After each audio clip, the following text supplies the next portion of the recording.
এত অল্প বয়সে এত নষ্ট হইও না, এত কম বয়সে এত চরিত্রহীন হইও না, এত চালাক ভাইব না নিজেরে, এত চালাক ভাইব না, এত বুদ্ধিমান মনে করো না। তোমরা তোমরা অনেক চালাক মনে করতেছো নিজেরে। কেন? বাপে কিছু কয় না, মায়ে কিছু বলে না। আহা, আমি আজকেও বলছি সাদ ভাই, আমি আমার জীবনের সবচেয়ে আশ্চর্য লাগে, আহারে একটা ছেলের 18 বছর বয়স, এক ওয়াক্ত নামাজ পড়ে না, সারাদিন মোবাইল, চুলের বাহার, সারাদিন বন্ধুদের আড্ডায় শেষ। একটা মা, আপন মা, বাপ, আত্মীয় স্বজন, পাড়া পড়োশি, কেউ তারে কদ্দুর ডাকে না। কিরে বাবা, একটা ছেলে ভাইবো ভাইয়া, তোমারে শুধু বলি, তুমি একটাবার ইনসাফের সাথে ভেবে দেখো, তুমি প্রতিনিয়ত গুনার অশ্লীলতার মধ্যে ডুবে যাচ্ছ, কিন্তু কেউ তোমারে কদ্দুর ডাকেও না। কিরে বাবা, তুই এরম করস কা? আরে তোর কি আল্লাহ নাই, আখেরাত নাই? তোর কি বাবা কবর নাই? কেউ তারে কদ্দুর মনে করায় না। এমন অভিশপ্ত হলো কেন? ইনসাফ কি বল, মানে ওরে কেউ ডাকে না কা? আপন মাও আপন সন্তানকে ডাকে না, বাবাও ডাকতেছে না, কেউ তারে ফিরাচ্ছে না। তোমারে সবাই ছেড়ে দিছে কেন বাবা? এর মূল কারণ মনে রাখেন ছেলেরা, বাপ মনে রাখো, যার উপরে আল্লাহর লানত পড়ে, খোদার লানত, তারে গোটা সৃষ্টি ঘৃণা করে। তোমারে আর কেউ পছন্দ করে না, এজন্য কেউ তোমারে আর ডাকে না। আমি যদি আমার ছোট ভাই হয়, আমি যদি তার অন্যায়ের কারণে ডাইকে আনে থাপ্পড় দেই, মারি, শাসন করি, এটা তার জন্য কল্যাণ, কারণ আমি তারে ফিরাই আনলাম। আরে কইলো আমি তার সাথে এতটা রাগ করলাম, তোর যেটা মনে কর তুই এটা কর, ফিসা দিয়া ফির তোর কপালে তুই যা। আমি তোরে কোনোদিন ডাকবো না, বলবো না, ছুঁইবো না, যা মন চায় তুই যা কর। তো বাহ্যিক দৃষ্টিতে তো মনে হবে তারে মারি নাই, থাপ্পড় দেই নাই, কিন্তু তার তো অনন্তকালটা শেষ,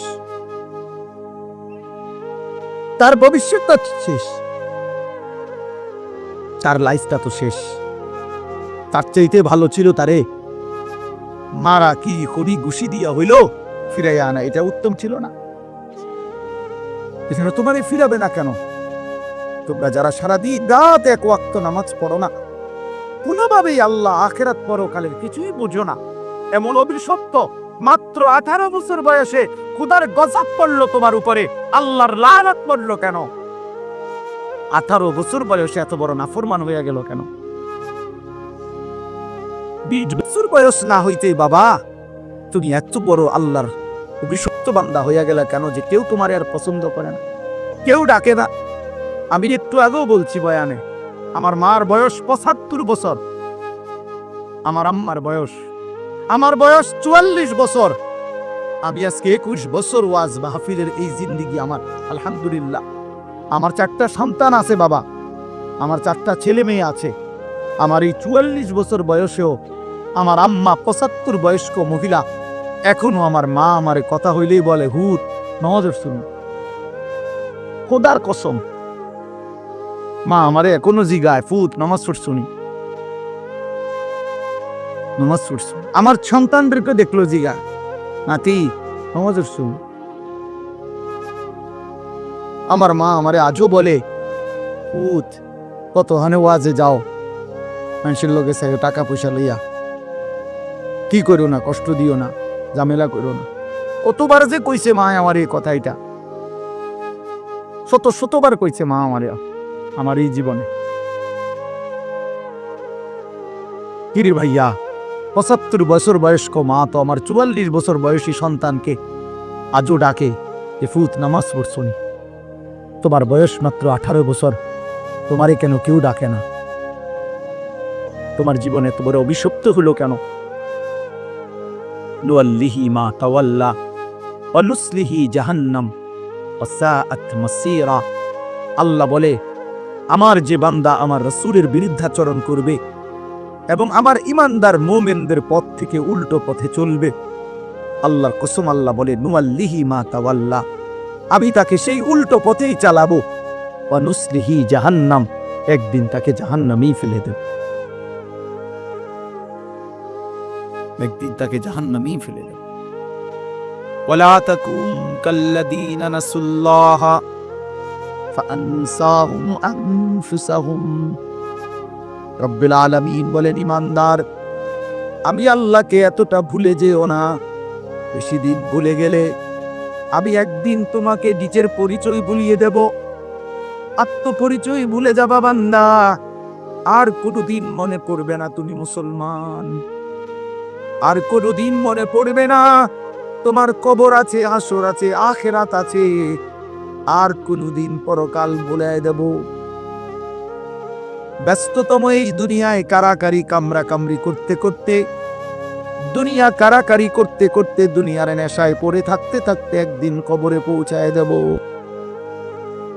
আখিরাত ভুলায় দেব। আল্লাহাকুমুত তাকাসুর হাত্তা যুরতুমুল মাকাবির। আল্লাহ বলে, বান্দা, দুনিয়া বাড়ানোর নেশায় আখিরাত ভুলে গেলা, কিন্তু মনে রেখো এরই বাজে একদিন কবরস্থানে পৌঁছে যাবা। ঠিকই একদিন কবরস্থানে চলে আসবা। কাল্লা সাউফা তা'লামুন। সেদিন কবরে আসলেই আমি আল্লাহ তোমাকে বুঝিয়ে দেব আমার প্রতিটা নাফরমানির শাস্তি। এজন্য প্রিয় বন্ধু, আমার মূল বক্তব্য এবার ইনসাফের সাথে বুঝেন। সবাই আলহামদুলিল্লাহ মনোযোগী হয়েছেন। আমরা কম হই, কিন্তু মনোযোগী হয়েছি। এই যে আন্তরিকতা দিয়ে এখন শুনতেছেন, এবার একবার এতক্ষণের ধমকা ধমকি, মূল মাকসাদ, দোস্ত খোদার কসম, আমি কোনো কারোর সাথে ঝগড়া করে বসছি না। ঝগড়া করে বসছি ভাইয়া এমন তো না যে কারোর সাথে আমার কাজ যা ঝগড়া হয়েছে। এই এতগুলো ধমকের বাচ্চাত্ব ফিরাইতে চাই, তোমার বিবেক জাগাইতে চাই, ইমানদারের বিবেক জাগাইতে চাই। এই জন্য এতগুলো শক্ত কথা বললাম। অর্থ হলো দিলটা জাগুক, ইনসাফ আসুক, বিবেক আসুক, জাগুক। তো যদি আমরা বুঝি আমরা মুসলমান, আমরা মোমেন, তাইলে বাপ আমাদের জিন্দেগি আখেরা, আমাদের জীবন দুনিয়া না। দুনিয়া আমাদেরকে অল্প সময়ের জন্য দেওয়া হয়েছে। মূলতই আমাদের যাবতীয় হাসি কান্না, আনন্দ বেদনা, আমাদের জিন্দেগির যাবতীয় প্রস্তুতি খোদার কসম আখেরাতের জন্য। আখেরাতের জন্য আমাদের সত্যিকার অর্থে আমরা একটা মেড আমার শায়েখ আরিস বিল্লাহ হাকিমুন নফস আল্লামা মুফতি মুশতাকুন নবী কাসিমি হুজুর আমার মাদ্রাসায় কয়েকদিন আগে বয়ান করছিলেন।